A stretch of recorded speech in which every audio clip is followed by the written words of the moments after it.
Um,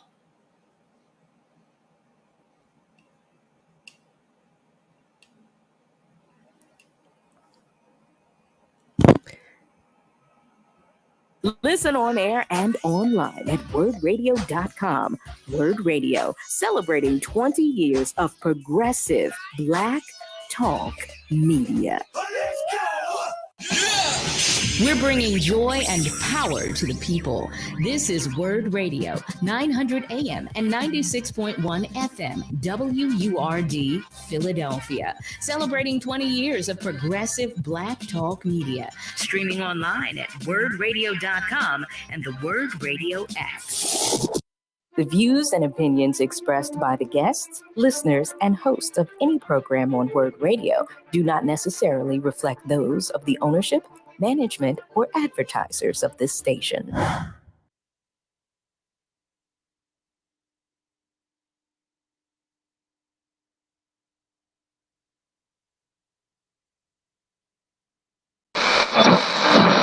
I'm simply saying that life finds a way.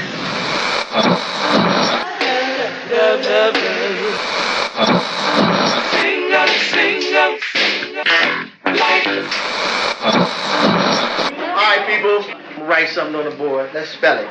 First letter. L-O-V-E.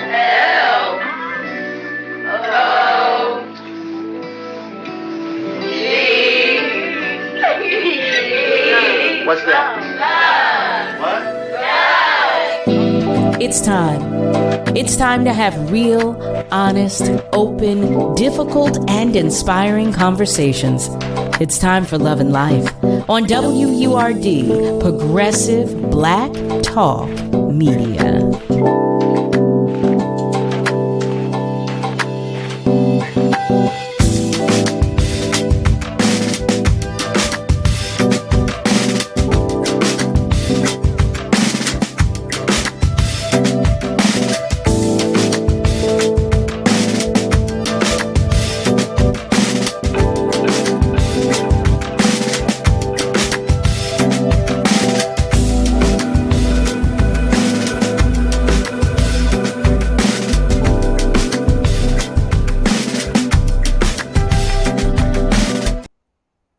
Well, hello, family, and welcome to yet another edition of Love and Life on WURD, Progressive Black Talk Media, on air and online at wordradio.com. Well, looky here. Today is Thursday, July 6th.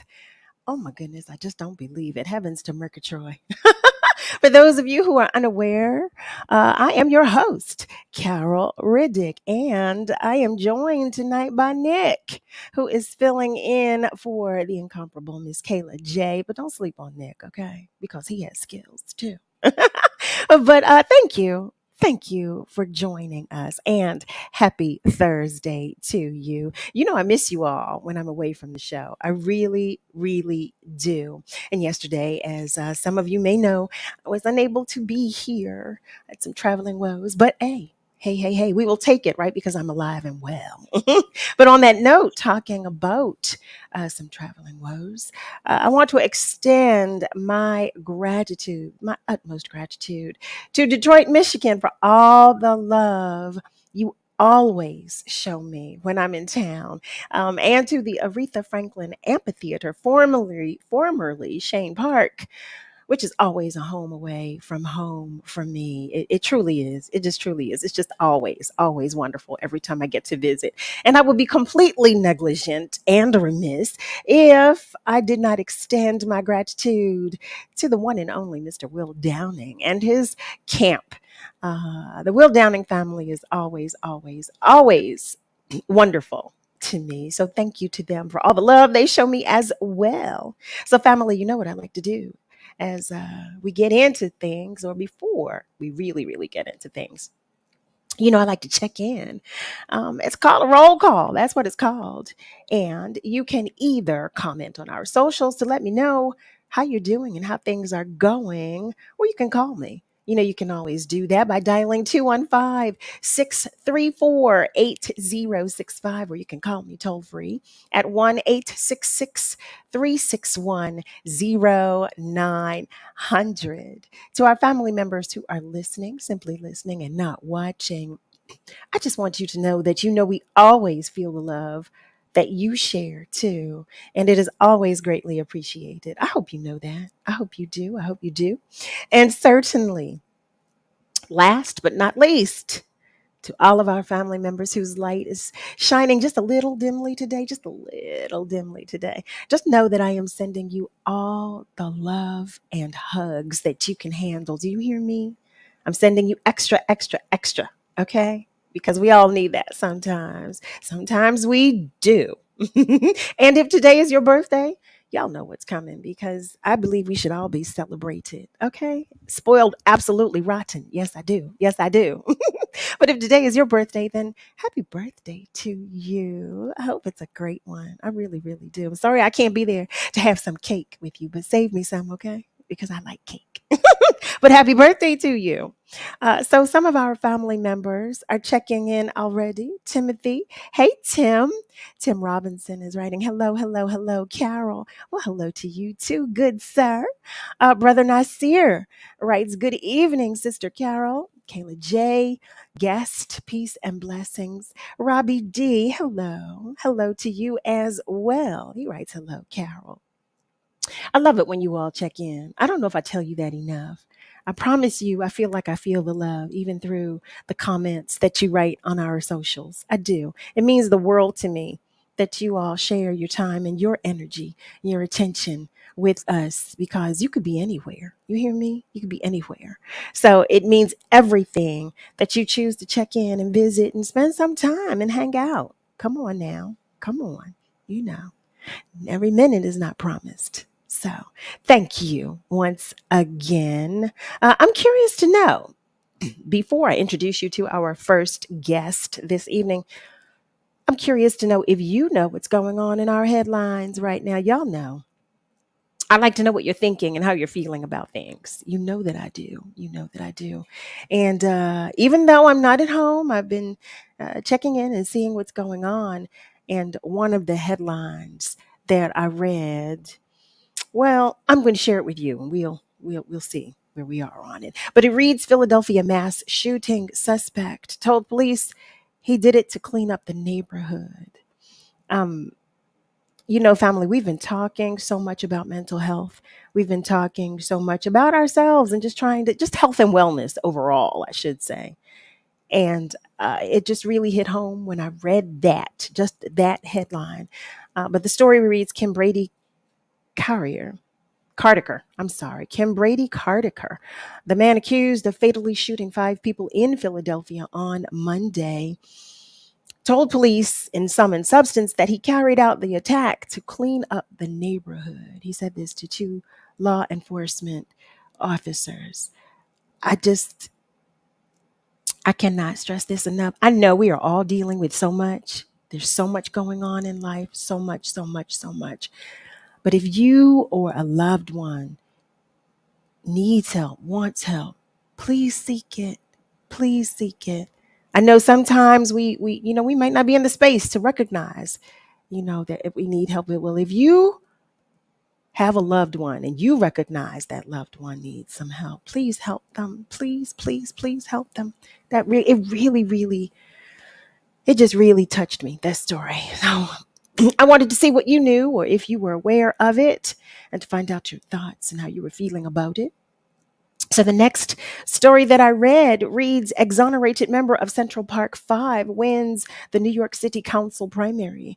I don't know if you remember me sharing with you that Yusef Salam, one of the exonerated Central Park 5, was running for the primary, and he's won a Democratic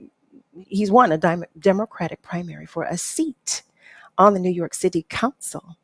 So I'm happy for him. I'm happy for him. Really, really happy for him. Hope that you are too.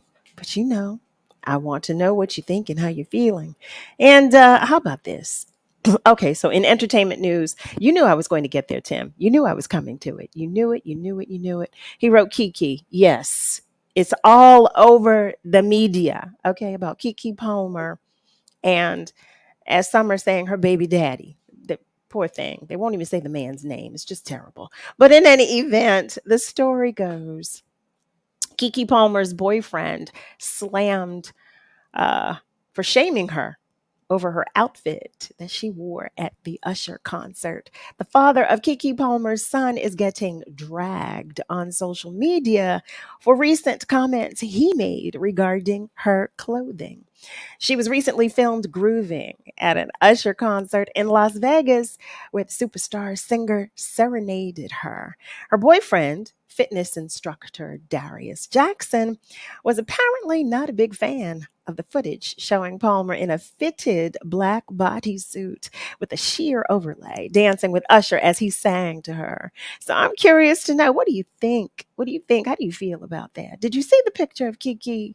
Were you offended by it? And what do you think about, I don't know if I should say, well, our women, our young ladies, women of all ages, how we're dressing nowadays. I'm just curious to know what you think and how you feel, and how this situation played out, particularly, I should say, particularly. Yeah, let's stick to this situation because this could go in a whole lot of directions. So, this particular situation. And the last story I want to share with you is that San Diego opens the first safe sleeping site with tents for homeless people. The first of two safe sleeping areas for the homeless has been opened in San Diego today, as a matter of fact, as part of an effort to move people off of the streets in the California city. What do you think about that? What do you think about that? Especially as I don't know that we talk much about homelessness in our areas. We've not had that conversation. So I'm curious to know how you feel about that and what you think. So I'm going to go to our socials for a moment and read some of the comments from our family members. Tim writes, oops, oh, wow. Renee, hi, cousin. My cousin Renee Riddick Rogers writes, hi, Carol. I am so happy for you, Seth. I know, right? I'm really, really, I feel an overwhelming amount of joy for him. I really do. Just given the story itself and to see, his journey. I really do I do really feel so much joy for him. Timothy writes, don't forget her butt was showing. Yes, it was. Yes, it was. Yes, it was. Which is exactly why I asked. What did you think? How did you feel? How would you feel if your woman was out in a bodysuit with a sheer overlay? I don't know. How would you feel? He said, he comes from a traditional way of thinking. That's what he said. That's what he wrote, rather. That's what he wrote. And brother Nasir shares, it's best to be classy, not trashy. Amen. Amen to that. It definitely is. I'm an advocate for class. I definitely am. So, yes, for that. Tim, he writes, that's better news. There are a lot of cities that need that. Agreed. There are. There are a lot of cities that need that. Do you think we need that here in Philadelphia? What do you think? Do you think we could benefit from having safe sleeping sites? Or, quite honestly, I don't even know if we have any. We might have some of which I'm unaware. So if that's the case too, help me share that with me. Share that with me. Let me know. So let me know what's going on with you. I did not ask about the 4th of July. I don't really celebrate the 4th of July. I don't celebrate it. That's just my own personal preference. But I'm curious to know, did you celebrate or did you just take advantage? Because that's what I typically say. You take advantage of the time, the extra time that we have off in recognition of the celebration. So I'm curious to know, what did you do? Did anybody throw anything on the grill? Did you just relax? Did you just kick your feet up? What'd you do? What'd you do? Or did you just ignore it all, and say, I'll wait until my holiday comes along, whatever that one is that you prefer. Oh, everybody says, I stayed home. I stayed at home. I know that's right. I know that's right. No festivities. No one participated in anything. No. Okay. Okay. Well, family, what I'm going to do right now is take a moment to go to our phone lines. I believe a family member of ours is waiting to talk with us. Are you still there by any chance? I'm still here, Carol. How are you today? Hi, Miss Audrey. How are you? Well, I'm all right. We're Philadelphia. We're in the process of trying to heal. We are a city that is mourning the loss of lives, and Hmm. a city that is trying to regroup because, as often said, there is just so much that is going on. Um, I heard a few of your news conversations, or what did we do, etc. On July 4th, I reflected on Juneteenth. Hmm. In regards to reflection of Juneteenth, I'm hearing you mention that the person who is part of the New York Five did, in fact, win the election to councilman. So shout out to him. Yes. Yeah. It, Yusef Salam. yes, it took a long while before they got exonerated, and that's a hurt piece for what they went through. I had read also that and thinking of the fire that occurred in New Jersey, when they did that was just today. One of the persons who was a commanding officer had mentioned that there are so many firemen that have retired that he doesn't believe they received the right training, or that, in other words, I believe, to not to put words in his mouth, what he actually was saying is that there was not enough time to cover everything, which brought to my mind, and this is actually my first time hearing of this, Chicago 50, or Port Chicago 50, wherein those men, they had stood up against their officers and they were told that they were creating mutiny. And Carol, the reason why they stood up against their officers is that they stated that loading two ships was way too much and that they did not have the training to do so. They served 20 years for that during World War II, and 78 years later, they are now trying to exonerate them. So there is much that has to change and much healing in this process of what we're all going through, whether it's trauma or whether it is that there's is taking too long to get to the point of being exonerated. It happened Hmm. when my grandson came home from the army. I asked him a question. I said, "Are you all being taught first aid, Carol?" They are not. That is not a good statement to say, because immediately my mind reflected back to those who left Philadelphia with Boy Scout training, with Girl Hmm. Scout training. How were they, once they got there, already having knowledge of certain training? How did they move in the ranks? And for those soldiers who were on the field, because they did not know what to do for a wound that was bleeding or what have you, why is that basic training, which my presumption always was that that was inclusive? Hmm. Hmm.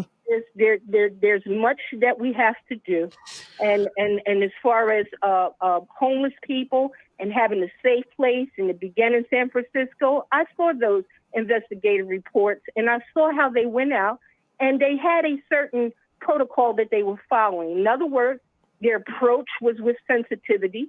If it was that they did come across a veteran who had been out there for a while, they basically let him or her speak whatever it was that they needed to say, and they worked it from there.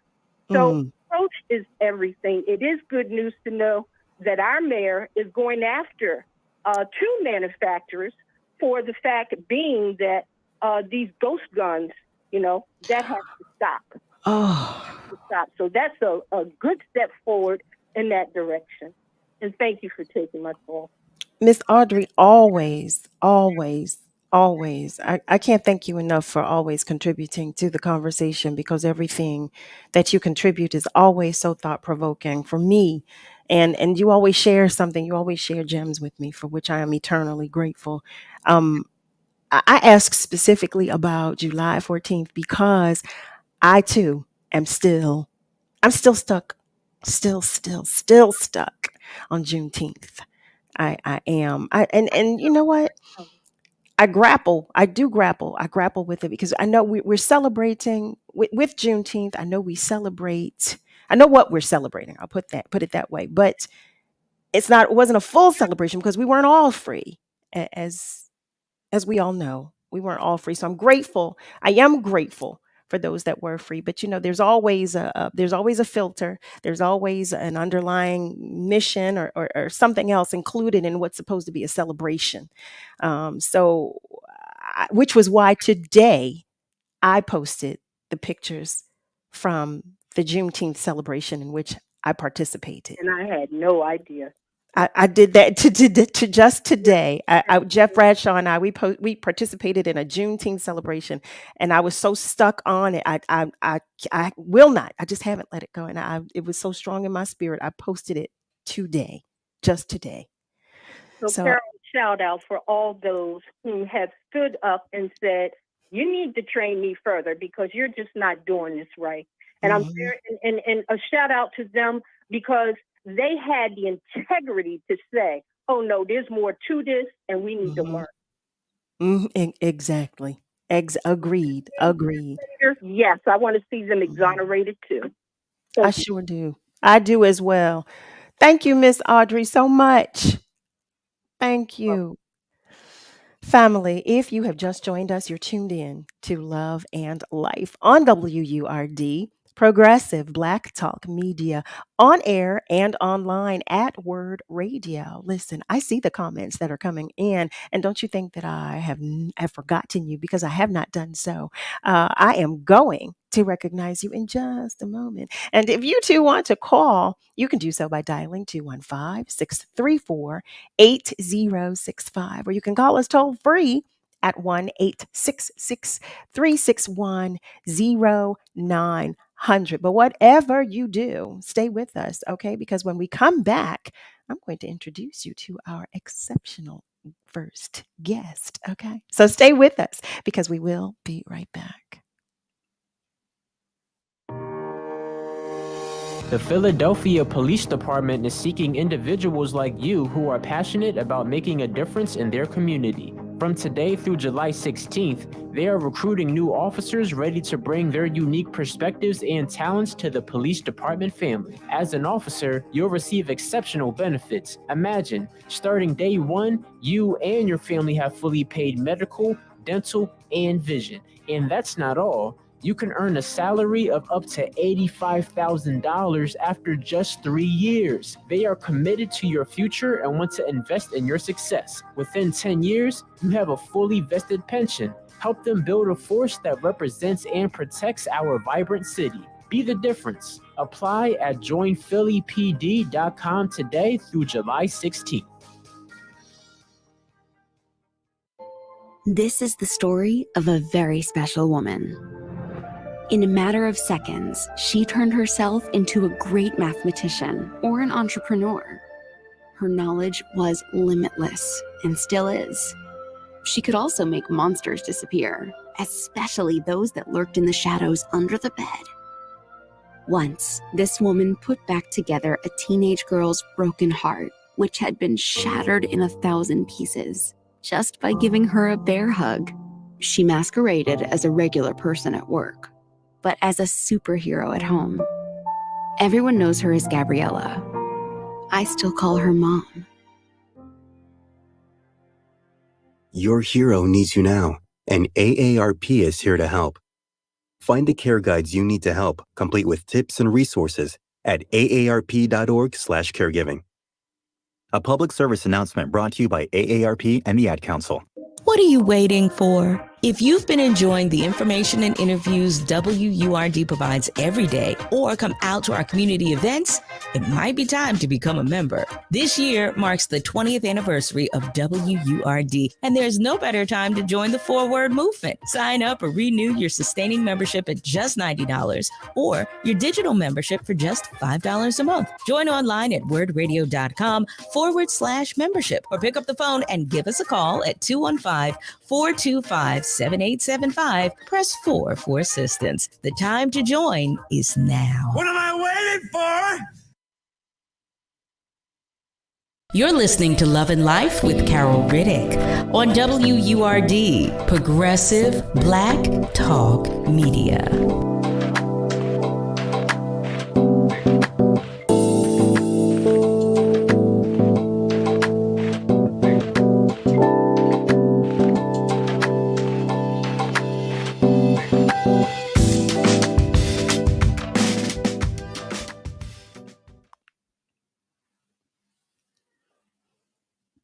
Hey there, family. Welcome back. You are tuned in to Love and Life right here on WURD, Progressive Black Talk Media, on air and online at wordradio.com. I want to recognize some of our family members who are joining us on our socials just before you meet our first guest for this evening.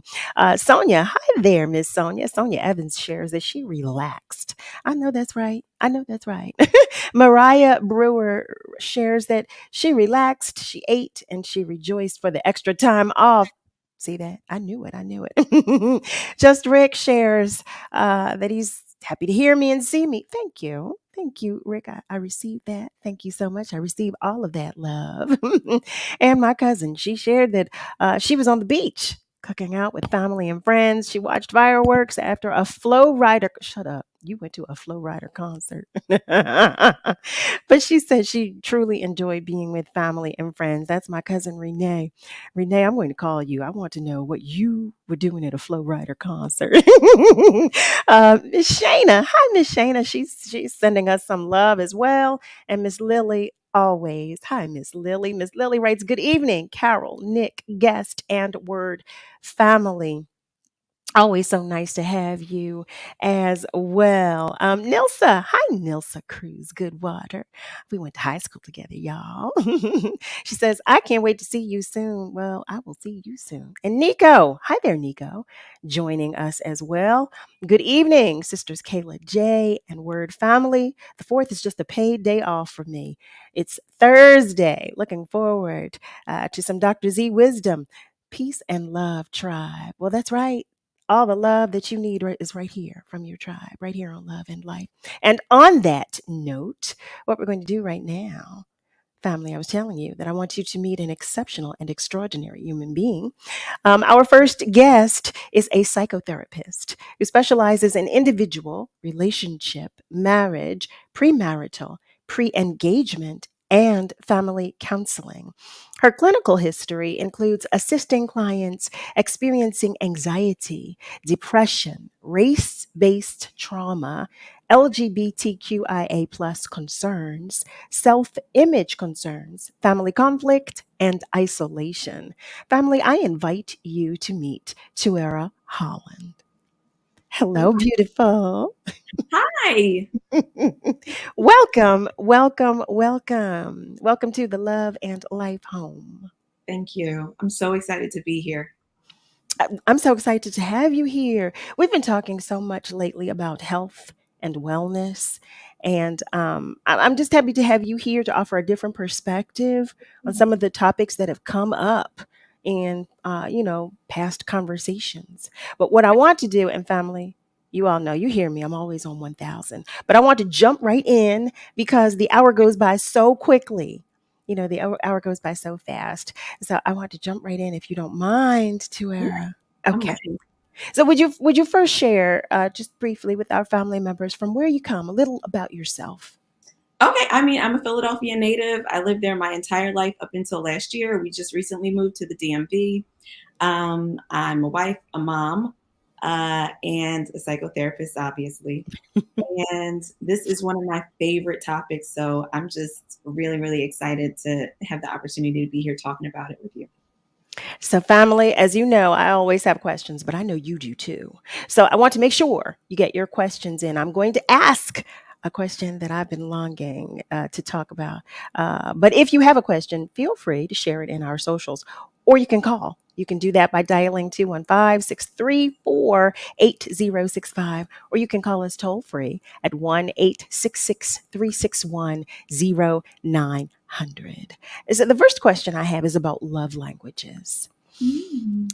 I don't really know that I know my own. I'm not even sure how you determine what your love language is. But is that something that's important for couples to establish or even discuss before marriage?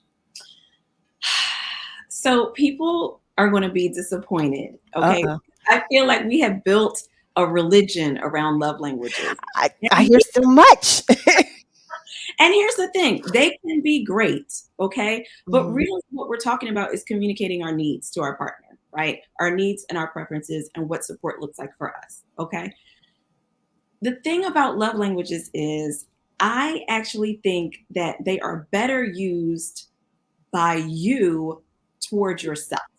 Mm. The reason I say that is because we cannot give someone the natural motivation to perform a certain way for us just because we tell them this is what we like, right? They can do it, but they're going to be performing because that's what you told them to do. And to some extent, that might be okay, but don't you also kind of want them expressing love in the way that feels natural to them, Yeah, right? that's a lot of pressure. Right, it's a lot of pressure. So I think you have to balance it. Now, when love languages come in handy is when it's time for self-care. If you know that you're a person who likes words of affirmation, it's time to get in that mirror and say some words of affirmation to yourself. If you like gifts, take yourself to buy yourself a gift. I think love languages help you determine how to take care of yourself because you can also Mm. on you. I love that. I really do because I've always wondered, like, you read a little about love languages here and there. You hear about it, and I've been hearing more about it lately. So I love that perspective. I love that point of view. And I mean, who doesn't like retail therapy? Who doesn't? Who doesn't? I know I love retail therapy. And so, family, as I've stated, I have a few questions of my own, and the time goes by so quickly. So I'm going to be all over the place based upon the specialties to which we have access. So I'm curious to know, how should individuals go about addressing past traumas when they're in a relationship or entering a relationship? Well, hopefully, each partner has their own mental health professional that they're working with. Hmm. I, maybe I'm biased, but I just feel like everyone should have therapy. Everyone needs therapy. We all have things that we need to sort through, especially if we are planning on partnering with someone, becoming parents, things of that nature, because you want to know all of the things that come up, you know, in your relationships. A lot of the things that come up we don't realize are there because of past trauma. In order to figure that out, you work with a mental health professional. Now, once you've done that and you have a handle on what some of your trauma responses are, what your triggers are, and things like that, then you're more likely to be able to communicate that to your partner. You can tell them how to support you. You can reciprocate that for them. And it's just an easier path to a healthy relationship. That's interesting. I don't listen. I've never been to a therapist. I will share that. I've never been, but I was just processing your response to that question. So you're saying you believe everyone? Yeah. Really? Yeah. Oh, TUERA, I don't know about that. I don't know. Listen, I got a good God. Okay, I believe. You absolutely have God and prayer and faith and all of that and therapy. I feel Okay. like therapy is just a tool that God has provided for everyone to get in touch with their inner TUERA. selves, and to build their self-awareness and to show up the way we want to show up as opposed to the way sometimes we do when we're not at our best. That sounds like a good cookie girlfriend conversation to me. That's what that sounds like. This is what I mean when I say this, friends, family. What I mean when I say that is that there are certain people, certain girlfriends that I have that will tell me about Caroline Riddick, okay? That will tell me all about her as she needs to be told. That's what I mean about that. That's my therapy when I need to be checked or when I need to really dig deep into something. That's what I mean when I say that. Because that's how I look at, a therapist is someone with whom you share your innermost thoughts and feelings, and you discuss life with. And for me, it feels like that's my good cookie girlfriend, the one who's going to say, "Now you're wrong. You are so wrong." That's what I feel, because, and the way I see it too is because those people know me, Mhm. or have come to know me. Now what we do with the information is what we do with it, but that's, so I'm sharing, just sharing, family, but you don't want to hear me. So I'm also curious to know, when talking about, well, oh, no, this was one thing I really wanted to know about. I was sharing with our family members about your clinical history, and the LGBTQIA plus community. When it reads concerns, what concerns do you address with our LGBTQIA plus community? So this community experiences so much invalidation, abuse, discrimination. Mm, There is so much rejection, sometimes from family, friends, employment opportunities, healthcare resources. I mean, they experience a lot of just hardship, right? Just okay. because of who they are. And so coming to therapy to one, look for affirming care, look for Hmm. a space where you are going to be accepted and your experience is going to be validated and believed can be really, really, really helpful. There are so many barriers in place that keep them from being able to feel seen and understood. And that's why I think it's so important for clinicians to really, really do their homework if they've not experienced this firsthand to know how to support this population. I mean, the reason I like to work with groups of Hmm. people who are marginalized is because I'm a part of marginalized groups myself. And I like to be what I needed, right? Hmm. Hmm. And I think a lot of clinicians come into this work with that same intention, with those same intentions. And so Sure. part of that is, really showing up for those who need it the most. I understand that. I understand that. So here we are in 2023. I'm curious to know, are there a lot of black and brown families that are seeking therapy? Absolutely. The demand is out of this world right now. The demand Okay. is really, really, really high. A lot of people looking for Black clinicians in particular, Okay. because they want someone who understands their experience. They don't want to have to explain every little thing. They don't want to have to break down every microaggression they hear at work or, comment on their hair and why that triggered them. They want someone who can look at them and understand with just a look, oh, yep, been there. Hmm. And I think that we're having more conversations about mental health in our community, and making it more acceptable. There are Hmm. more programs that make it more accessible. You've got voucher programs like the Loveland Foundation and several others. The Wellness Collective out in Pittsburgh. There are lots of organizations that are, in place just to help people of color get, especially Black people in particular, Hmm. get therapy in the first place. And I think the need is just booming because we're realizing, wow, this is actually helpful. People are seeing the benefit on the other side. I think it was something that a lot of us grew up kind of hearing was maybe a luxury or something that Hmm. a lot of people you only need if you're like really crazy or something like that. And now we're realizing no, life is hard and complicated. And we all could use the support of a clinician, someone who's trained to help you through those really rough times and to help you process things that have happened to you in the past. And I'm glad that I'm seeing so many Black Yeah. people coming in and processing what they need to do because this is the ultimate self-care.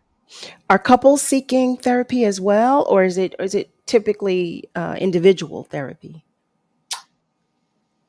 So, a couple seeking therapy, they really should both be an individual as well. Mm. Mm. Okay. Um, and the reason for that is pretty obvious. It's because the issues that are coming up in the relationship are your issues that were there before the relationship ever started, right? Hmm. Hmm. Coming together can help us work on, okay, now I'm hearing from this person how you're showing up. You get to hear from them how you're showing up, and vice versa. And you have a third party here to keep the space safe and keep things from getting out of control. But the Sure. individual work is when you're really, really unpacking how your experiences have shown up, your relational trauma. It could be any kind of trauma, the ambient trauma of just being a person that's part of a marginalized group, whether that's a woman, a Black person, a trans person, queer person, whatever, Hmm. uh, or a person who grew up with scarcity. Scarcity is another thing that has a profound impact on the. Mm. There are a few things that hold on to us the way growing up with scarcity does. And you'd be surprised how much we talk about that in session, because it stays with people, regardless of how successful they end up being later on in life. Scarcity is one of those things that's really, really hard to shake. But Wow. to answer the question about the couples, yes, lots of couples are seeking therapy. I think one of the reasons is because we're seeing relationship standards change so much. We are not settling for the, sleeping in two different rooms and not really speaking and not really liking each other, but we're going to stay together and we're going to hang in there for the kids. We're not seeing that too much anymore. People are wanting healthy relationships or bust. They're wanting to be happy in their relationship. They're wanting to be well. They're wanting to feel seen in their relationships and safe, or they don't want it. And so they're in so that they can work on getting to that space or figure out if maybe this just ain't it. How about that? Family, if you have just joined us, you are tuned in to Love and Life right here on WURD, Progressive Black Talk Media, on air and online at wordradio.com.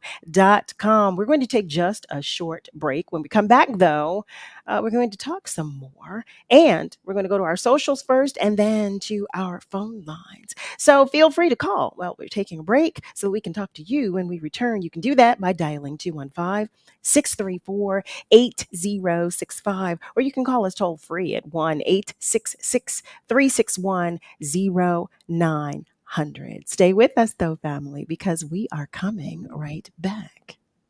Hey Lisa, I've been seeing those pics you post of you and your family at all those fun events. What gives? Oh, VetTix. What's VetTix? VetTix is an amazing charity that gives free event tickets, like concerts, sporting events, and shows, to currently serving military vets and their families, and to the immediate families of troops killed in action.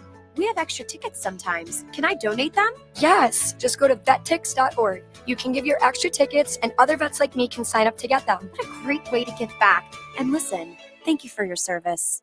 I'm Carol Riddick, the host of Love and Life. And guess what, family? I will be live. That's right. I can speak with you about the real facts and honest opinions on dating, sexual health, casual and committed relationships. Join me Monday through Thursday from 7 p.m. to 9 p.m. The conversations will be served on a judgment-free platter and seasoned with unapologetic realness. So join me Monday through Thursday from 7 p.m. to 9 p.m. on WURD, Progressive Black Talk Media. Talking to your kids about the dangers of vaping can be hard. Getting them to listen to hot gossip is easy. So here's some drama you could share with your kid. Dude, did you hear about Cassie and Jake? No, but did you hear that vaping can cause irreversible lung damage and nicotine affects brain development? Nuh-uh. You don't need to gossip if you want to have an open conversation about vaping. So if you want to get tips on when and how to talk to your kids, visit talkaboutvaping.org. Brought to you by the American Lung Association and the Ad Council. Hey, did you feel that? Feel what? Feels like a wave just hit me. I think something's happening at WURD Radio. Are you ready? WURD Radio's rocking the boat and bringing you new programming. Beginning Monday, June 26th, check out some of your old favorites and new additions in new time slots. New position. Morning Drive begins with The Source with Andrea Lawful Sanders, Monday through Friday from 5 a.m. to 7 a.m., followed by Wake Up with WURD with Solomon Jones, Monday through Friday, 7 a.m. to 10 a.m. Get your news and entertainment from Reality Check with Tanya Pendleton, Monday through Thursday, 10 a.m. to 1 p.m. Keeping it real with Reverend Al Sharpton returns to the middays, Monday through Thursday, 1 p.m. to 4 p.m. Your drive time remains enlightened by Evening Words with Nick Taliaferro, Monday through Thursday, 4 p.m. to 7 p.m. And grab a nightcap from Love and Life with Carol Riddick, Monday through Thursday, 7 p.m. to 9 p.m. Listen on air and online at wordradio.com. WURD Radio, celebrating 20 years of progressive Black talk media.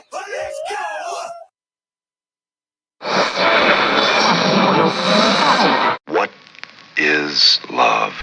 You're listening to Love and Life on WURD, Progressive Black Talk Media. I think I know what love is.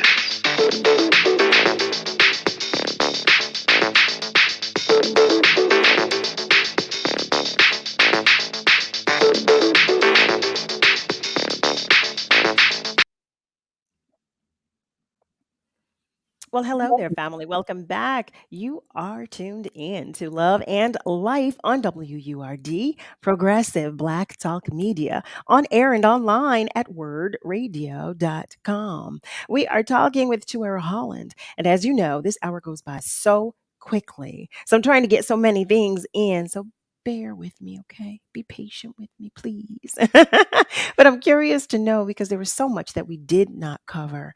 If there's anything that you would like to share with us.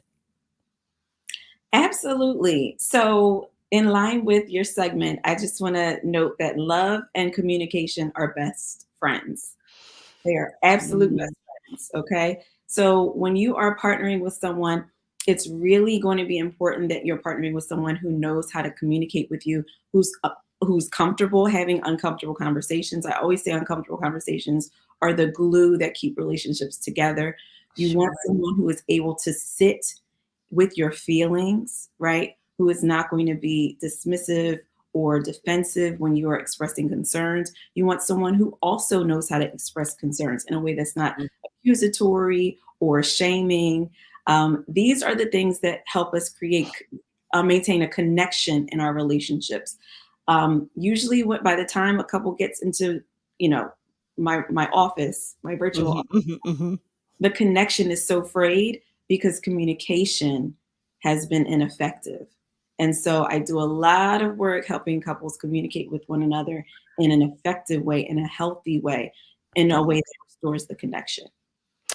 When you talk about communication, because my mind, of course, goes all over the place. So I know there are some topics that you know I hear people fight about a lot, or is a point of can be a point of contention, and they are sex, money, and religion. Mm. Mhm. Yeah.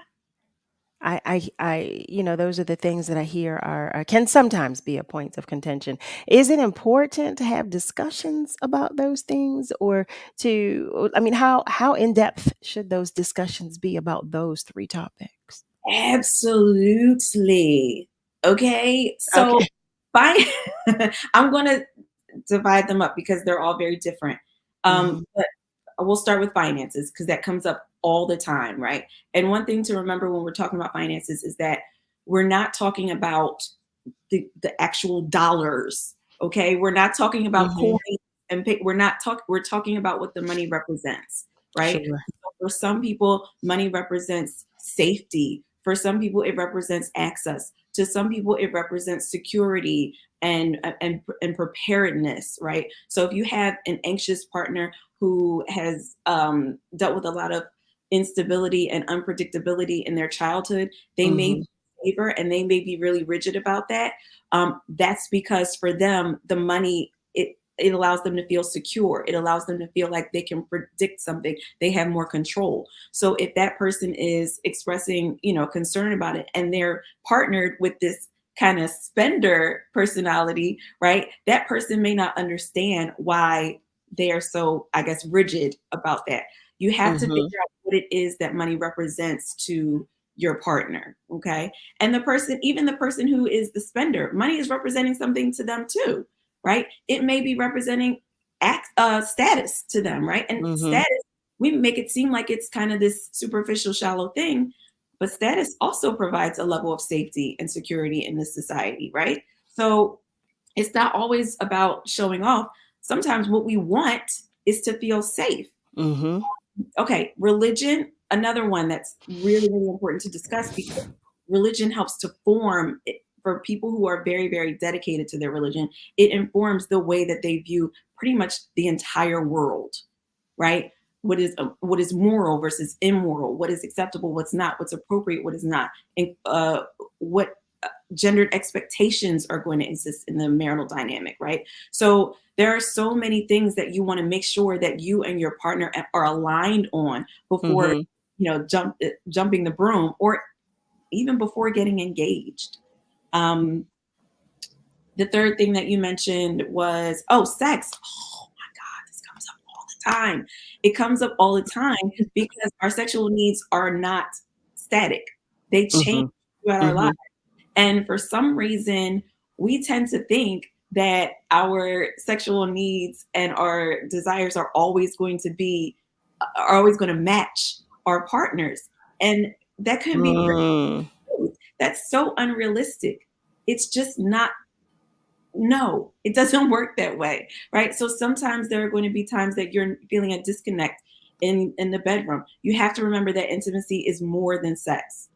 And another thing, sex also represents something else. It may represent for one partner connection. It may represent for another person, this is how I'm able to show love and be vulnerable, right? It's a way to communicate with your partner. So it's not just the act itself. So if one person, maybe they're not feeling as sexual, but they still want the intimacy and the connection, you have to find other ways to get it.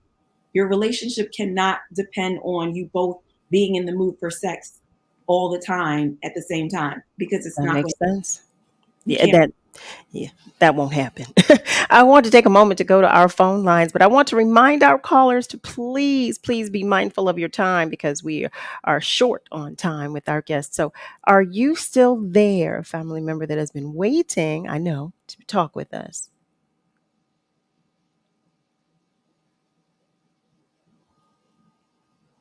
Uh-oh, maybe we lost you. Did we lose you? Okay. So I believed we had a family member that was waiting to talk with us. I thought we did. I thought we did. Uh, by any chance, let me try again. Are you still there? Yes, I'm here. Hi, Ron. How are you? Oh, fine. I'll be real quick. Okay. Ma'am, I want to make the distinction between love and caring. I have never loved. I care. And I don't take caring to enter in somebody else's space under the pretense of love.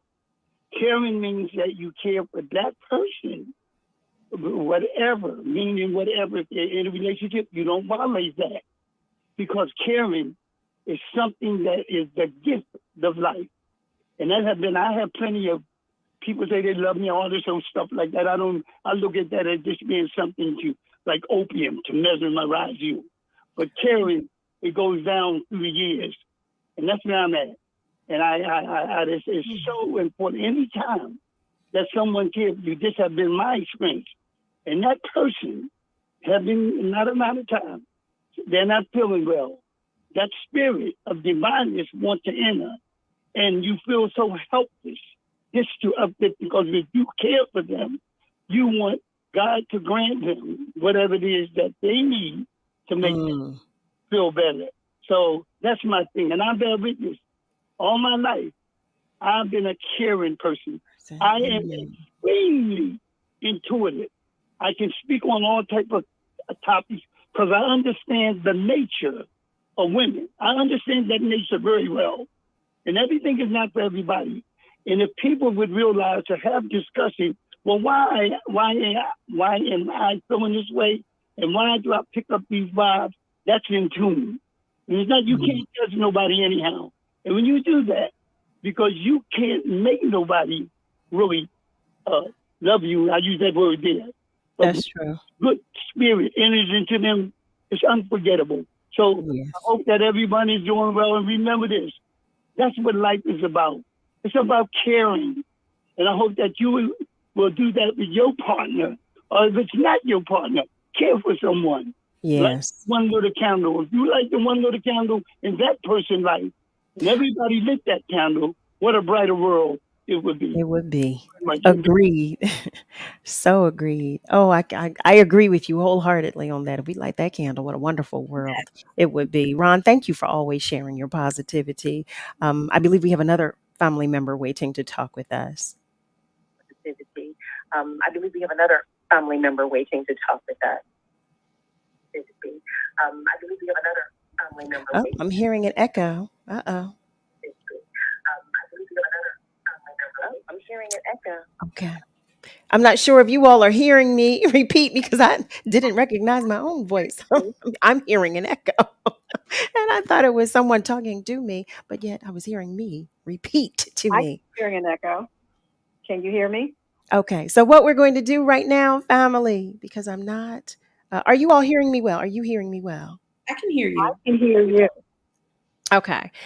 Do you, Am I talking with our family member that has been waiting on the phone line? I'm trying to. I don't think you're There here. you are. There you are. Hi there. Hello, how are you? I am well, thank you. Thank you for your patience.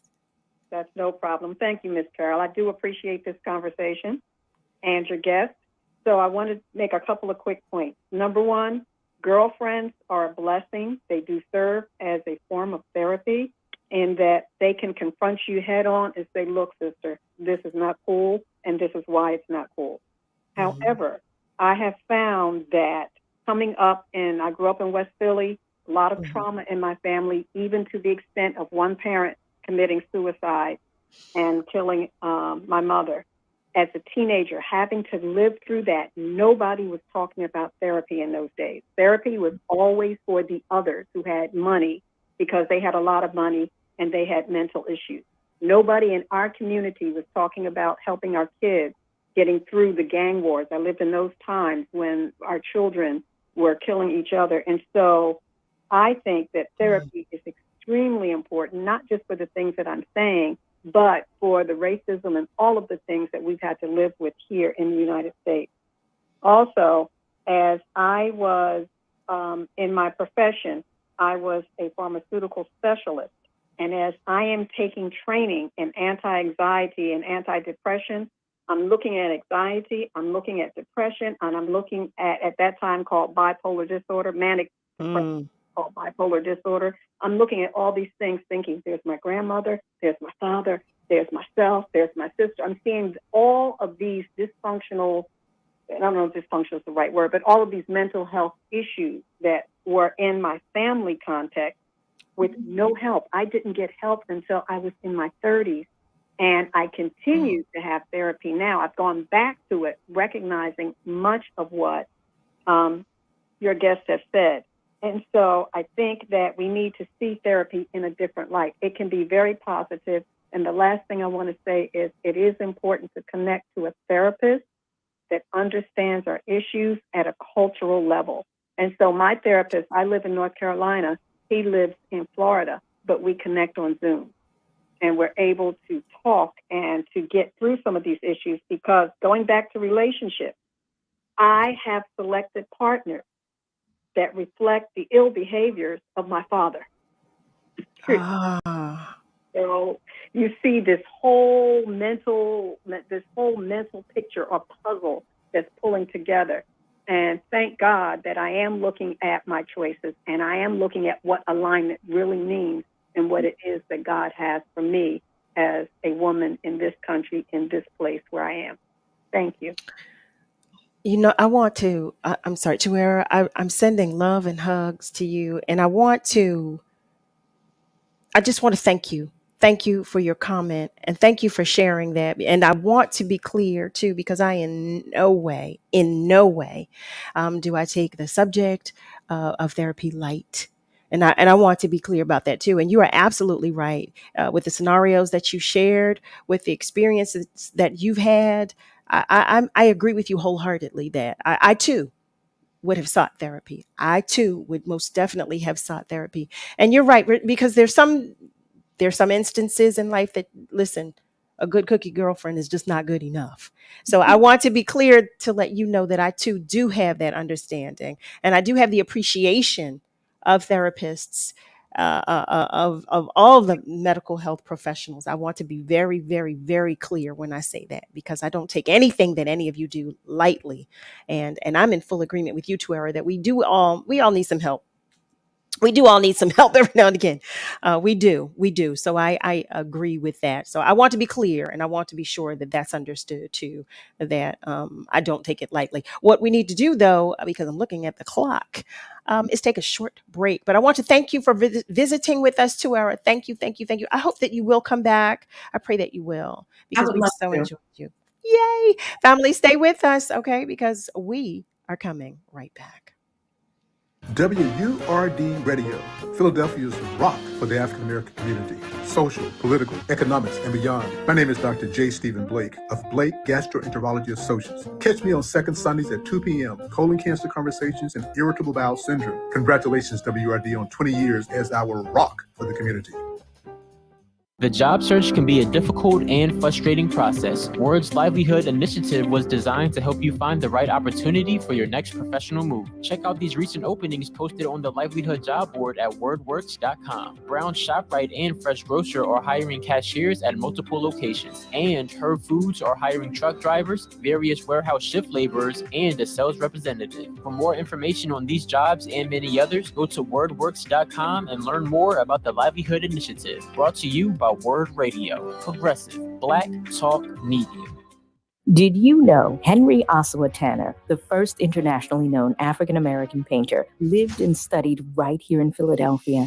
As the first Black student admitted to the prestigious Pennsylvania Academy of the Fine Arts, Tanner broke barriers with his innovative moving paintings and influenced generations of artists around the world. To find out more about the efforts to preserve his legacy and North Philadelphia childhood home, visit thetannerhouse.org, a message from the Friends of the Tanner House. The Source with the Black Women's Leadership Council. Wednesdays 1 p.m. till 4 p.m. exclusively on WURD Radio. 96.1 FM and 900 AM WURD. Streaming live on wordradio.com, the WURD Radio app, or watch live on WURD TV via Facebook and YouTube. WURD Radio. Progressive Black Talk Media. Celebrating 20 years of progressive Black talk media. This is WURD, 900 AM and 96.1 FM, Philadelphia. Streaming online at wordradio.com and the WURD Radio app.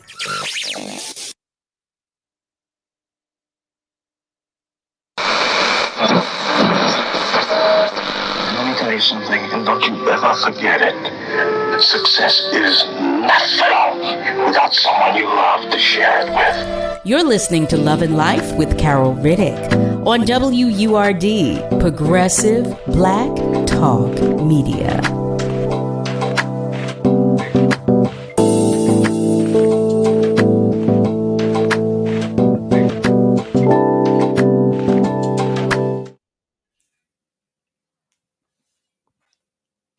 Hello there, family, and welcome back. Welcome back to the top of the second hour of Love and Life right here on WURD, Progressive Black Talk Media, on air and online at wordradio.com.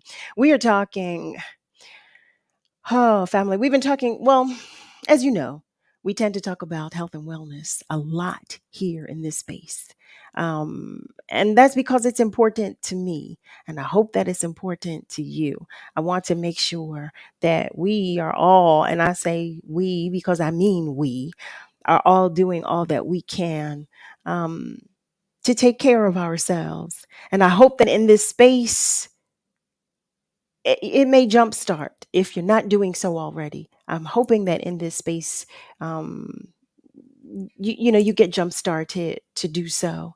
But I want to recognize again our family member that called just before the break. And I want to be clear. I thank you so much, so much for sharing, for being transparent in this space, and for your vulnerability. That means the world to me, because I too am very transparent here. You all know I share with you all the time what I'm feeling, what I'm thinking, and just about life in general, because I don't think that we do that enough. I believe communication is key. I say it all the time. Communication is key. And we try to present to you different perspectives and different views, so that we can keep the conversations going, so that we are open to healing. We're open to the journey that's ahead of us. We're open to moving forward. That's my hope. I don't want any of us to become stuck in wherever we are or whatever we're in. It's my hope that, we all feel just inspired to move forward. And I'm hoping that we can all help each other do that. So I just want to say thank you so much, because your story touched me, and I want you to know that, we are a tribe. This is your tribe right here, and you've got love here. And I believe you probably already know that, because you felt comfortable enough to share. I want to take a moment to just recognize some of our family members who are joining us on our socials. Deneen, hi Deneen, Deneen Young, um, Lance Davis. Well, Deneen shares. I applaud the caller for sharing, and it's a blessing that she is caring for herself. Yeah, I agree wholeheartedly. Lance Davis shares, "To God be the glory." Amen. To God be all the glory. Shayna shares, "I hear you." Nico, oh, I'm so sorry. I will get this message to her, but I will share it on the air.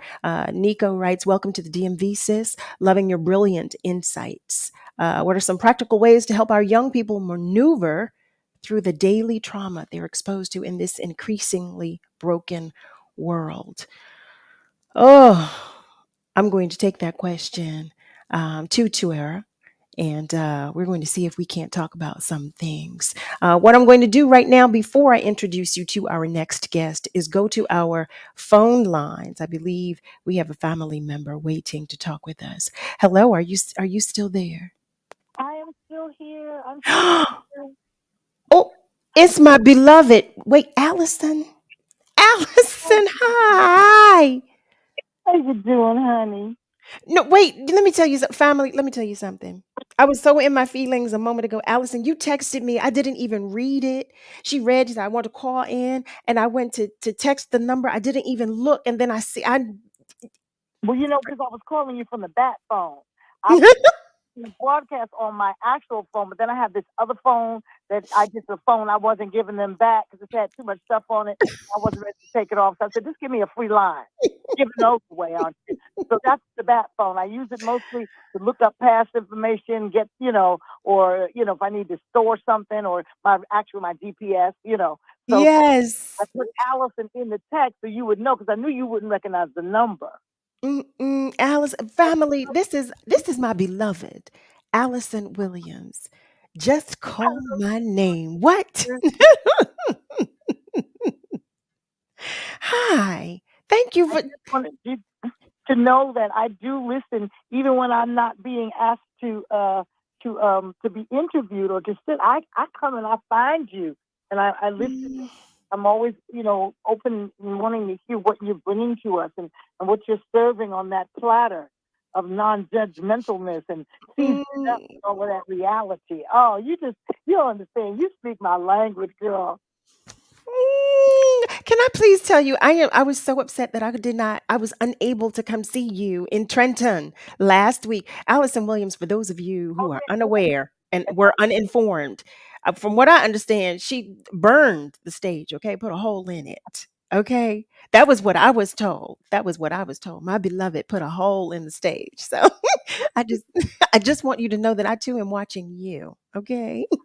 We were in Atlantic City, and shout out to the city of Atlantic City and the National R&B Music Society. That's what it And, was, Atlantic they City. do that every year as a free concert series. They got 2 more weeks coming up that people can go and check it out. So I hope that they will look it up.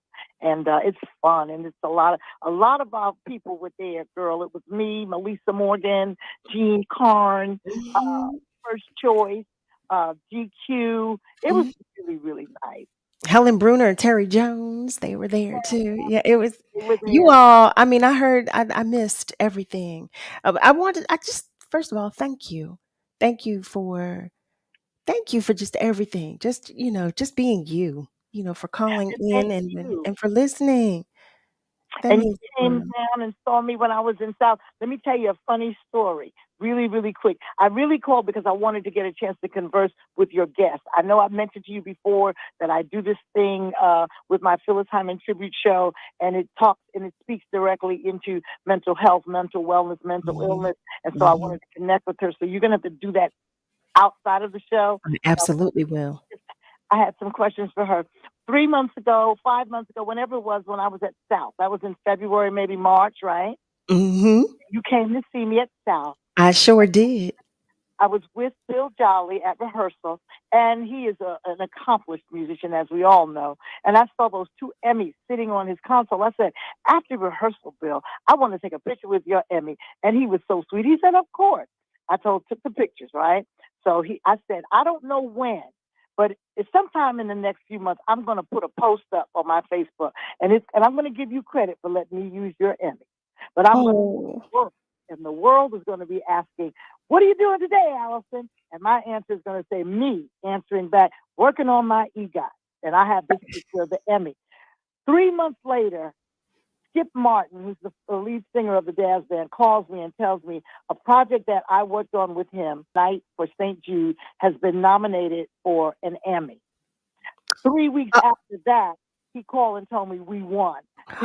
My Emmy showed up in the mail. Shut up! You can manifest into the God's universe. Know that He is listening and He'll give it to you. I had no idea that the project was going to be even submitted for Emmy. Congratulations! We recorded this in complete quarantine. Me, Tony Terry, Darkest, CeCe Peniston, Dougie Fresh, Stevie Wonder, John P. Key, some rock and roll guys, and some country singers. He had about 20 different people. And we all did, what's the word? People get ready. There's a train coming. Because he wanted to do a song that had hope and that could bring joy and some peace and, just some love. And so we did this song. Now, I know he did his due diligence to submit it to Grammy for nomination or for consideration, rather. And that didn't come through. But we kind of just knew it was out there in the world. You can find it on YouTube. I had no idea he had been partnered with St. Jude. And that's what got us the nomination and the win. So I'm coming here to tell you today, I'm floating on a cloud. And I'm listening to my sister just create a place and a space that surrounds us with a hug, and I'm glad to be able to call and tell you all about it. Listen, I am so glad you did so, and our family members are congratulating you on our socials. I'm trying to say it all. I'm so excited, trying to say it all at the same time. Even Will Downing himself is listening. You know what? He writes, "That's what I'm talking about." That's what he put on our socials. Shayna writes, "Congratulations, that is amazing." And then she writes, "Sang, girlfriend." Alicia Martin shares, "Yes, an icon." So listen, I love you, but our family members love you as well. And I cannot thank you enough for sharing that. Thank you for sharing that here in our home. Thank you, thank you, thank you. Because you're gonna get all the love you deserve and need right here. All of it. Alfredia writes, "Congratulations." I mean, all the love is coming in, Allison. All of it. But what I'm going to do, I am going to share with you TUERA's information offline. Okay. I'm going to do that. Okay. Family. Oh my goodness. Family, did you hear that? Did you hear my beloved? Did you hear my baby? Did you hear what she said? So anyway, if you have just joined us, because y'all know how I get, y'all know I'm on 1000 all the time. If you have just joined us, you are tuned in to Love and Life right here on WURD.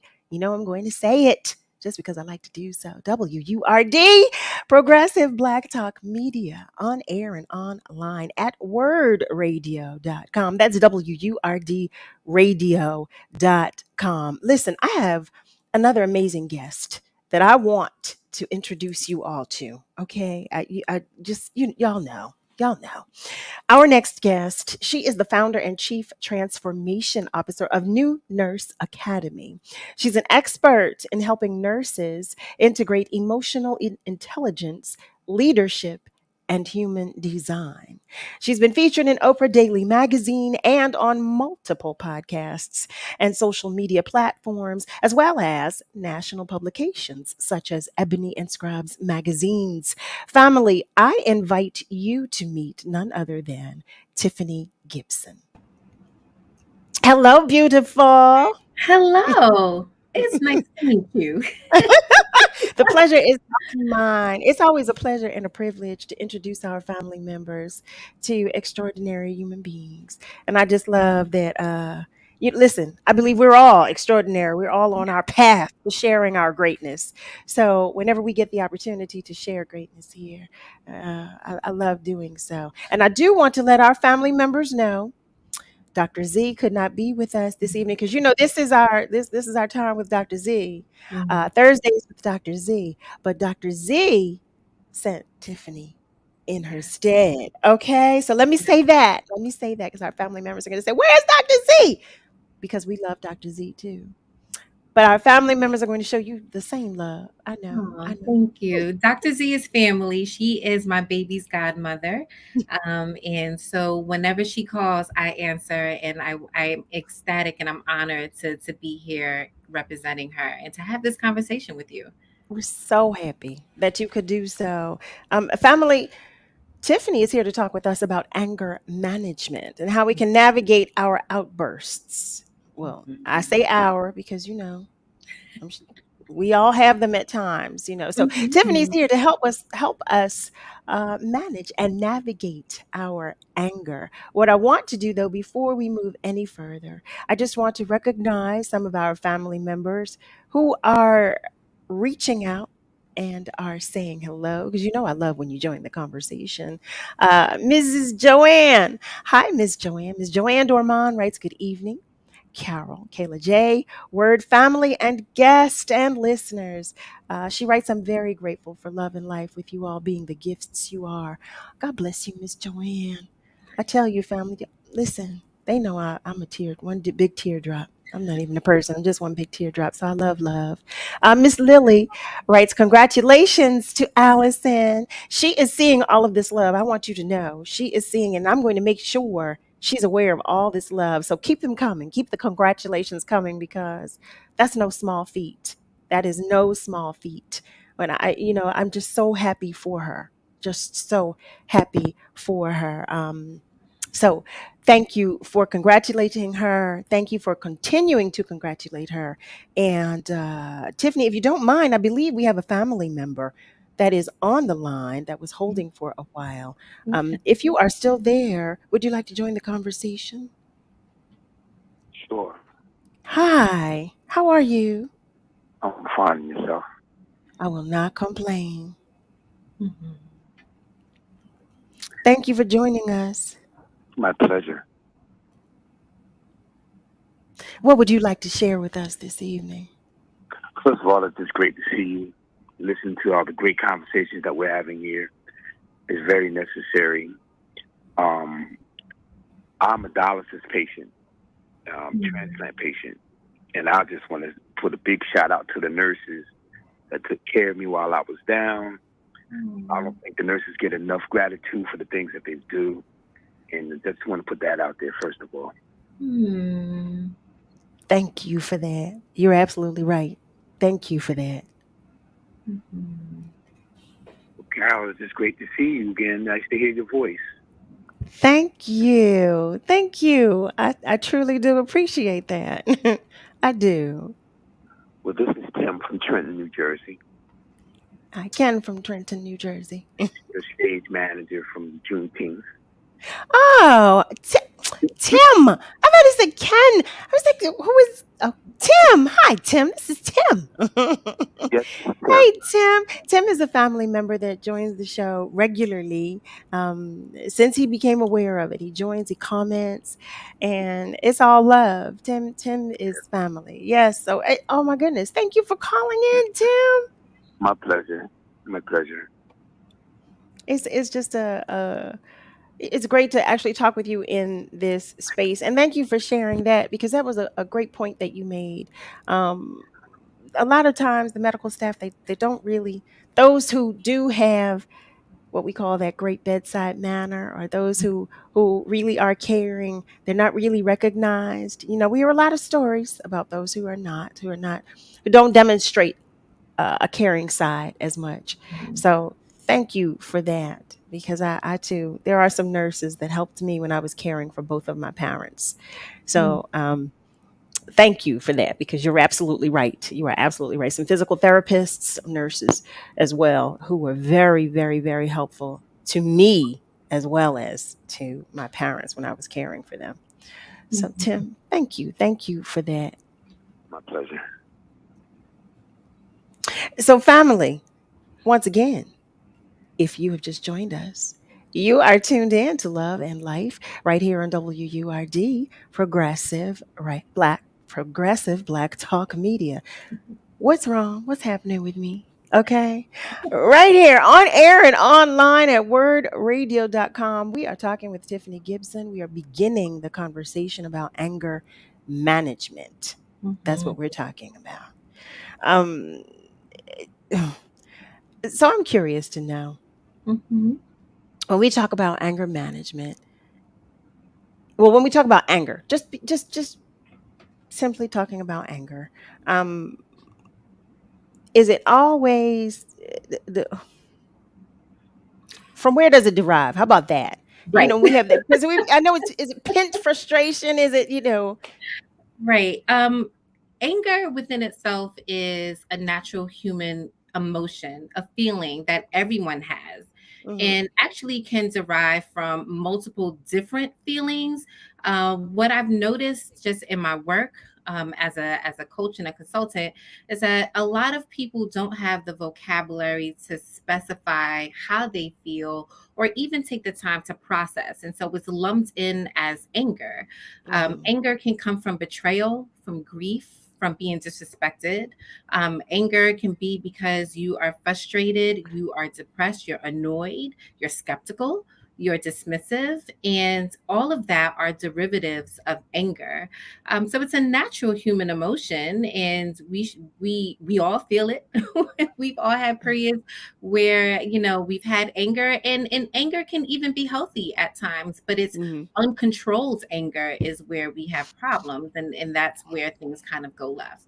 Yeah, far left, far left. Family, Mhm. we're going to take a short break, but when we come back, I want to know a little bit more about managing anger and if those outbursts are a symptom of maybe another underlying issue.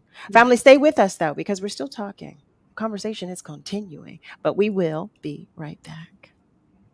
Word Radio Digital Tip of the Month with Stephanie Humphrey is brought to you by Comcast. It doesn't have to be the dog days of summer for your gadgets to overheat. Your smartphone will usually become physically warm to the touch, but here are some other signs your devices are getting too hot. If apps or other programs freeze up, basic functions take longer than usual, or your laptop or smartphone shuts down unexpectedly, that could mean that it's too hot. If you think your device is overheating, here's what you can do. Keep gadgets out of direct sunlight, especially in the car. Make sure your laptop fan isn't being blocked, and turn down the brightness or take the case off of your device. This might also be a cue for you to take a little break for a while as well. Finally, make sure you're not resting any devices on your bare skin.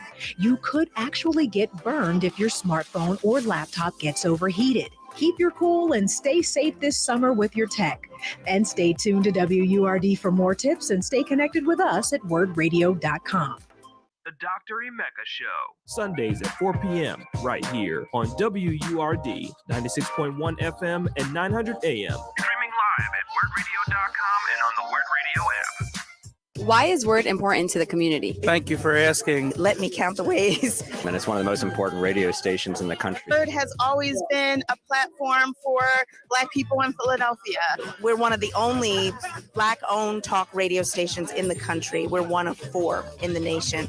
A lot of what's going on in the world today, I think, is a result of people feeling like they don't have a voice. Without Word, we wouldn't have such educated, loving, caring people of color who really are interested in what's going on in neighborhoods around the city. Word creates such a sense of community in the Black community here in Philadelphia. It amplifies the voices that are mostly marginalized. It allows you to speak and be heard and to create your own narrative, your own story. It's a place where we can share our thoughts, our ideas, our dreams. You control who and what you say about yourself. Every community needs a hub. We are 20 years strong, giving voice to the community, and without the community, there will be no word. We are one and the same, and it is not a game. WURD.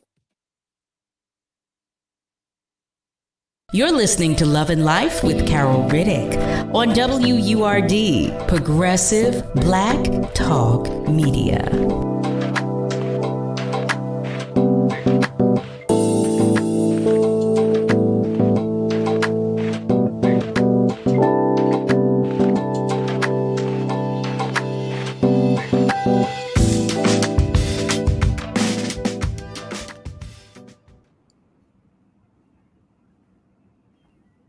Hey there, family. Welcome back. You are tuned in to Love and Life right here on WURD, Progressive Black Talk Media, on air and online at wordradio.com. That's WURDradio.com. We are talking about anger management, and we're talking with Tiffany Gibson. She's here. Dr. Z sent her. You know, we usually spend our time with Dr. Z on Thursday, so I want to make you aware so that you all know Dr. Z sent Tiffany in her stead. And just before the break, I was asking about anger management and if the outbursts or uncontrolled anger that one might experience could be a symptom of an underlying issue. It can be. I mentioned before that grief, well, anger can be a derivative of grief. And anger is actually one of the 5 stages of grief that people go through. And so that is healthy. But it can also be an underlying condition of depression or alcohol abuse slash alcoholism. Okay.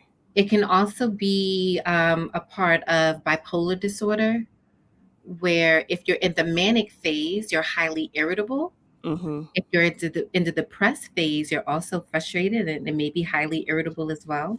Mm-hmm. We often see anger with patients who have oppositional defiant disorder, right? So, a behavior that causes school age children specifically to act out to authority. They have hot temper, they have anger, they have irritability. They often get annoyed by others and become defiant and argumentative. Mm. Yeah. You can Yeah. see anger and OCD as well. People who have compulsions, and you'll see it where maybe they're trying to hide their compulsion Mm-hmm. and or they're embarrassed, and so that may come and turn into anger as well. And so there's a lot of mental health disorders that you can see anger as a symptom. You know what? I'm stuck on what you just shared about some of our children, about some of the Mm. behavior we may experience or see with our children as it pertains to anger and outbursts and things of that nature. Um, well, as an educator, because I work with a lot of our babies, what's Mm. the best way, or would you be able to suggest? And this may be too general a question, but I'm going to pose it.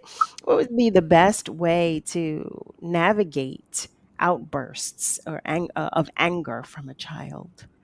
That's so I'm glad you asked that. I'm a pediatric nurse, and so I understand the developmental stages of children. And what I often see sometimes when children have symptoms that are disruptive, the Mhm. adult talks to the child as if the child has reasoning and if the child is an adult and have the ability to think things through and be rational, and they don't.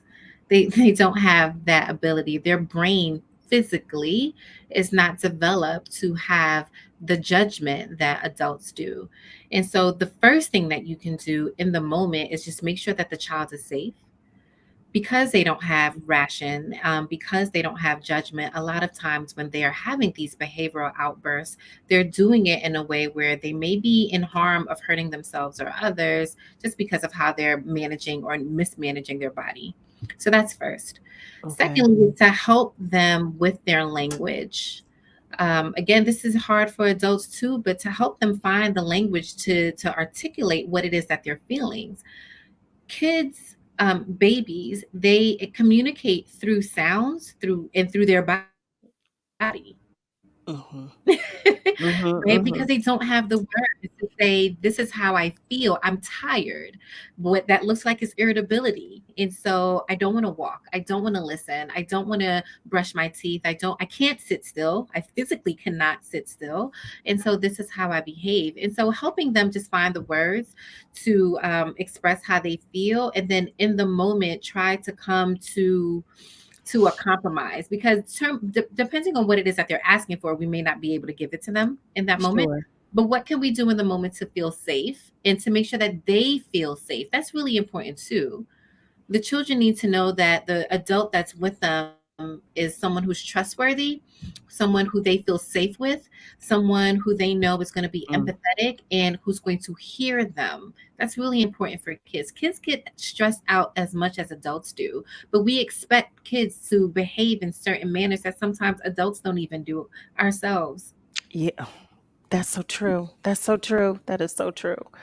I'm thinking of this, and I'm thinking of different scenarios, different experiences that I have had with some of the Mhm. children with whom I've worked. And as you're saying that, and I'm thinking, yeah, I'm sure in that moment, in some of those moments, I was thinking about how the child was processing and anticipating that the child was processing that moment as I was as an adult, and Mhm. that's impossible. That's Yeah. impossible for the children to do so. But I was asking, because I work as an educator, as I was saying, and sometimes I have experiences with children who, well, I'll say one in particular, he would have these outbursts, and but he never did it with me, but he with his actual teacher, his regular teacher, as teach music. So he with his regular teacher, he would throw his laptop and he would break things.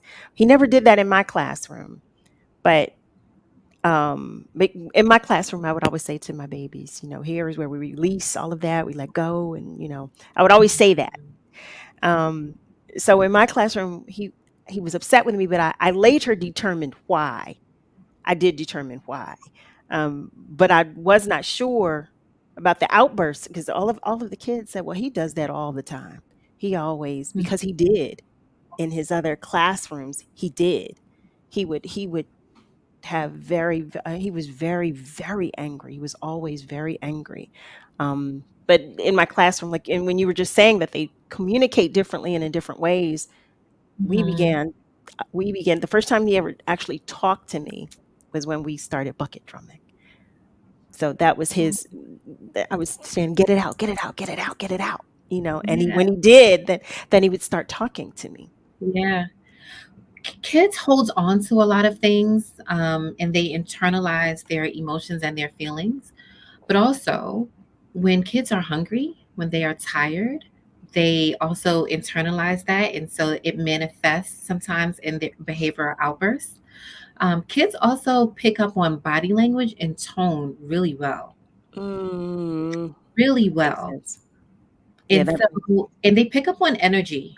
Think about babies, like some babies they gravitate to you and other babies, they will turn their entire body. It's just they pick up on energy, they pick up on tone and body language, they pick up on consistency too. So how do you make me feel? It may not be what you're saying, but how do you make me feel? And does my body trust you in this moment? Oh my, yeah. So I had another baby, and I'm sharing. I had another baby that he was very upset in my classroom, but he actually came to me after a class and asked me if he Mhm. could talk to me, Mhm. which blew my mind because, of course, I did not know what to expect, and I did not know, um, I, I didn't know what to anticipate Yeah. when he asked, well, he said, can I talk to you? And he was even angry when he said it, can I talk to you? And I said, absolutely. But then he began to share with me what was bothering him. And then we never had an issue never for the remainder of the school year. So I was grateful for that. So just learning our babies, learning their triggers, learning Yeah. ways to communicate with them, learning how to navigate how they express themselves. That's a whole language in and of itself. Ugh, Carol, and here's the thing. When we become adults, we have to unlearn those behaviors that we picked up as children. Because if Mm, we don't know how to express ourselves as children, when we become adults, we do the exact same thing. mm. How We do about that? we mirror how we saw our parents and our family members and our clergy manage anger. We mirror that, and it becomes our norm. And so Mm, I don't know what else to do with this feeling because I wasn't shown how. And so as an adult, that doesn't disappear once you turn 21. Right. It Right. comes with you. And it also doesn't disappear when you get married or when you get your degree or any of those things. We have to unlearn those behaviors. And there's different ways to do that. Therapy also helps. And if there is an underlying mental health disorder, there may be some medications that can help as well. But I am a big proponent of emotional intelligence.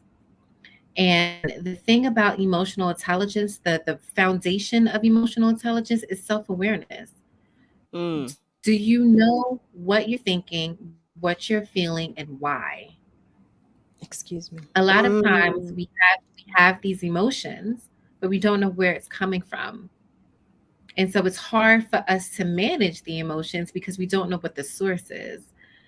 And so one of the things that I do, and I teach nurses this particularly just because of our field, and we're taking care of people who are sick, and we need to display empathy on such a high level.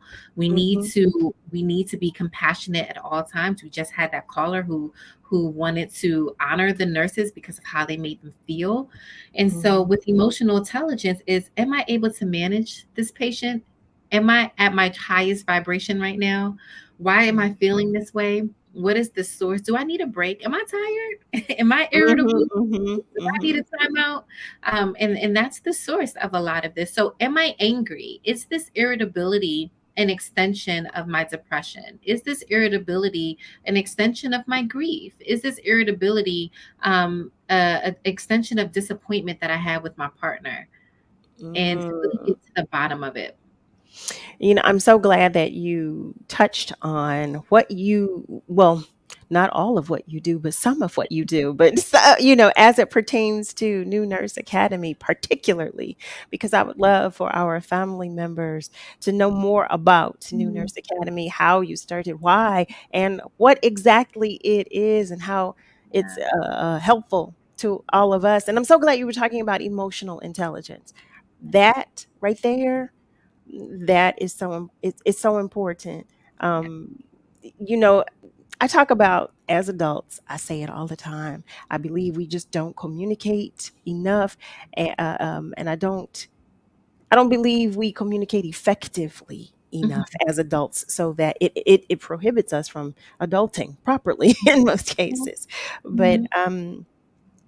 it just it's helpful It in is. this space when we're talking, especially amongst one another, about these things that we just don't talk about all the time. That we Yeah. don't, like family. I don't know if you all will recall. I shared with you all. I was so used to being the hamster on the wheel, just doing, doing, doing, doing, doing. That I wasn't taking time for myself. I was taking care of everybody else, doing for and with everybody else, and then I couldn't understand why I wasn't happy. I was happy taking Mhm. care of other people, but I wasn't happy at its core. When I was sitting Mhm. by myself, I wasn't happy, but that was because I wasn't taking care of me. Mhm. So, when you talk about emotional intelligence and understanding why you do certain things and why you think certain things and being accountable, it all makes so much sense to me.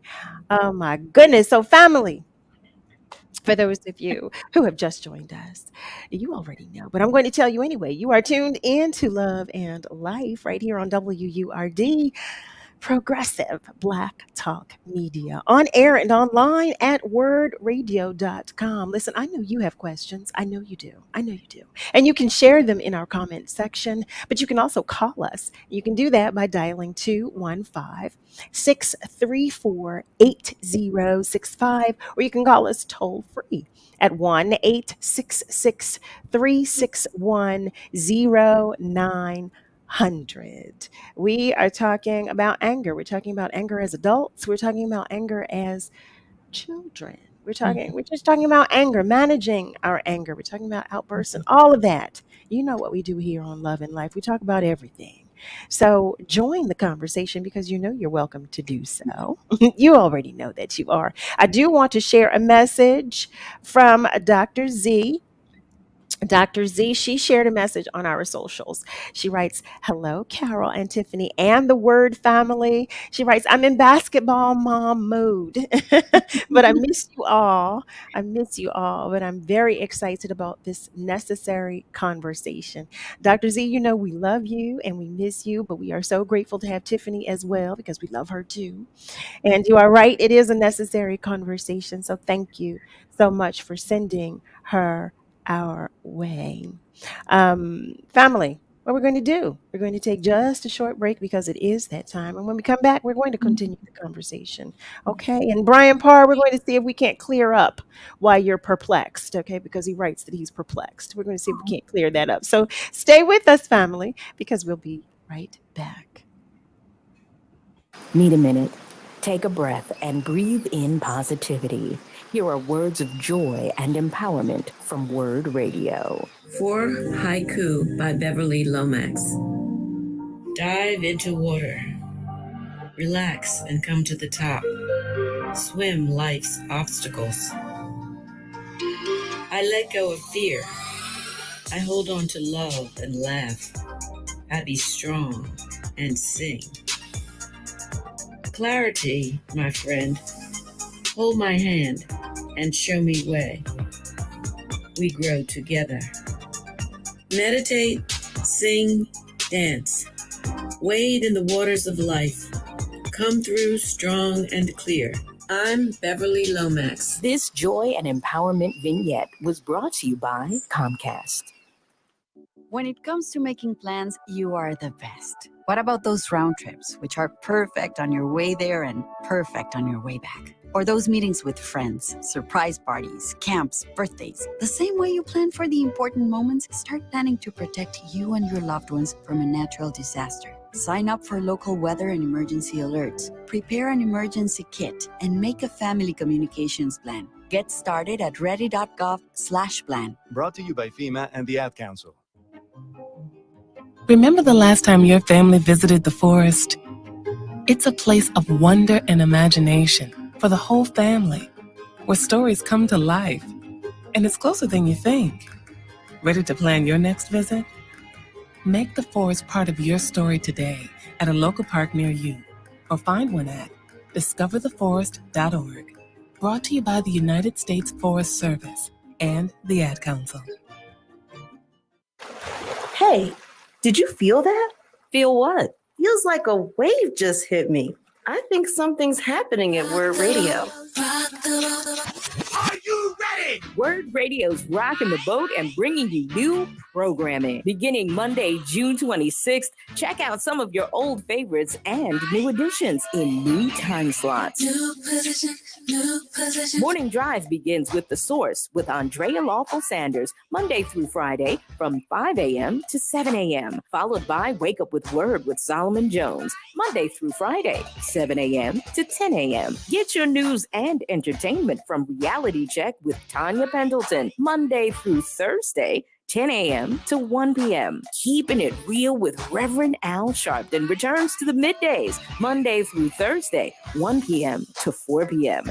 Your drive time remains enlightened by Evening Words with Nick Taliaferro, Monday through Thursday, 4 p.m. to 7 p.m. And grab a nightcap from Love and Life with Carol Riddick, Monday through Thursday, 7 p.m. to 9 p.m. Listen on air and online at wordradio.com. WURD Radio, celebrating 20 years of progressive Black talk media.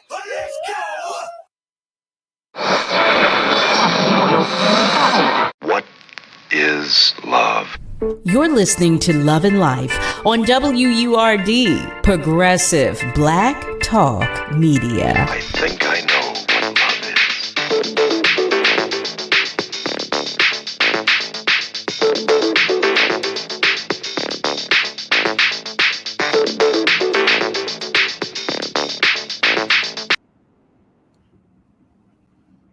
Family, hello there. Welcome back. You are tuned in to Love and Life on WURD, Progressive Black Talk Media, on air and online at wordradio.com. I'm looking at the time, and I know we have just a few moments left. So, what I'm going to do is go to our socials to see if I can't see if any of our family members have shared a question. And there is. Alicia Martin shares, if you are self aware but have no place to express and share to get it out, what do you do? In a place of non judgment, of course.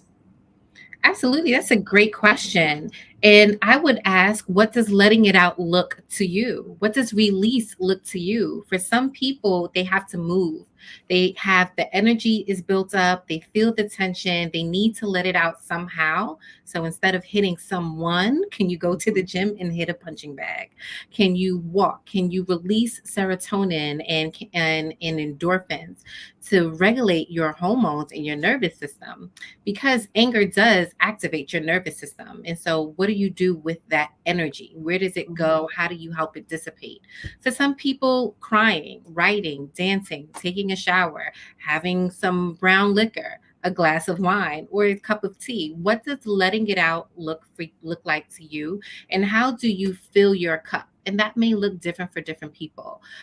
But I would have the person think about what makes me feel good, and then have that ready on par so that when you get angry and you need to let it out in a non-judgment area, you already have something to go to. Because when we're angry, we're not rational, and so decision making and thinking is not at the top of our list. If you can have something readily available that you can just go to without putting thought into it, that'll be helpful. Mm. Thank you so much for that response. I want to recognize Joey Dixon, one of our family members, who is joining us on our socials. Hi there, Joey. He writes peace, word, family, one love, and jazz to you. Scott is sharing good information, Tiffany. He writes, Carol, I will see you Saturday night. Yes, you will, Scott, if you will be in Kansas. I am still in Detroit right now, family members, for those of you who are unaware, but I will be in Kansas on Saturday night with Will Downing. So, yes, thank you, thank you, thank you. Brian Parr, you write that you are perplexed. Share with us. So maybe we can talk about this in the few moments that we do have left. I would love to know why you are perplexed. Delina White, hi there, beautiful. She writes, hello, Queen. Hello, Queen, to you as well. As well. So, family, I was sharing with you that Tiffany is here, and excuse me, she is the CEO of New Nurse Academy. Can you tell us briefly, because I know we have so little time left, about New Nurse Academy? Yes. So to be completely transparent, New Nurse Academy started in 2018 because I needed more money, right? I Okay. was a single mom, a nurse working in a hospital, and I needed to make additional income. And so I started New Nurse Academy to help nursing students pass nursing school and then pass their licensing exam. However, with my personal experiences and with my own professional development, I realized that I needed to be more self aware of my emotional intelligence because of what I was going through personally and the trajectory I was on in my career, being young, being Black in a non Black space. And then realized that my students, my nursing students, weren't passing because of the stress that they were surrounding themselves with or putting on themselves. And so emotional intelligence and professional development became my focus. And now, 5 years later, what I do is help nurses become unstuck in where they are and reclaim who they need to be by living life authentically. And it first starts with knowing yourself and then understanding your core desires and living life to your love languages. And that's what New Nurse Academy is in a nutshell. So I offer education, I offer courses, classes, community. I do speaking engagements as well. And what I do is unconventional in this space, which I understand, and I'm very radical about that, which I love for me. And it's all about it really for anyone, for parents, for couples. You have to know yourself in order for you to have meaningful connection with other people. And that goes with anger. We have to understand what it is that is bothering us and where it's coming from, and then how to express our concerns to see if we can get our needs met, and then also be okay if our needs aren't met. It's not the end of the world. That's the other part, right? That's the other part of it. Yes. That's the other part of it. Oh, it really is. When you Can you talk with us about human design? Yes. Oh, yes, Carol. That just makes me so happy because because human design is not a popular concept, even though it's been around forever. Human design is a mix of astrology, astronomy, Hinduism, Kabbalah, the I Ching, genetics. It's a mix of all of that. And what it is the blueprint to who you are made to be. So whether or not you are a Christian and you believe in God, because even in the Bible it said that God knew you before you knew yourself, Mm-hmm. and God knew you when you were in your mother's womb. And if you are Hindu or you believe in Buddha, it's the same thing. So with human design, it calculates the date, time, and location in which you were born, and it determines your blueprint for how your energy, how you give and interact with other people based on your energy type. So that is human design. It is a guideline and a blueprint to your energy type, and there's 5 different types of energy. And then how do you use that to live your life to your full authentic self? Wow. So you help nurses integrate their Yeah. human design into their practice. Yes, because here's the thing. Sometimes nurses are working in a certain specialty because they were told, not because they Mm. because they were told. And so because there's some place where they don't want to be innately, they go about life feeling I'm stuck. I'm chasing happiness. There's something more. I'm unfulfilled. I'm not satisfied. That And makes so sense. what it is this wasn't for you. This was somebody else's idea or the limited beliefs that's been put on us by social and cultural norms. That can apply to so many people So about many people. about so many things in life. So many people and So so many many people. things. And Oh so what my I do is goodness. I help nurses unpack that to say, okay, what was it that you always wanted to do, but your parents told you to go left? What was it something that you always wanted to try, but your girlfriends was like, girl, please? What was something that you Mm. always wanted to, try out, but your partner said that's never going to work? That's your core desire.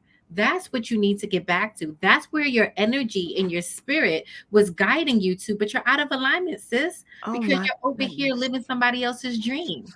Listen to this. Wow. You know what? Family. Oh, the time goes by so quickly. I look at the clock and then it's that time. It's that time. And then I'm saying, what? Wait a minute. But I have so many more questions. But you are absolutely so right. Alicia shares that I see a human design seminar in my future. I know that's right. Yes. Listen, I know that's right. Okay, so that's a conversation right there. But family, you know what I'm about to say. To God be the glory. Do you hear me? As we wrap up tonight's episode, I extend my utmost gratitude to you always, always, always, always.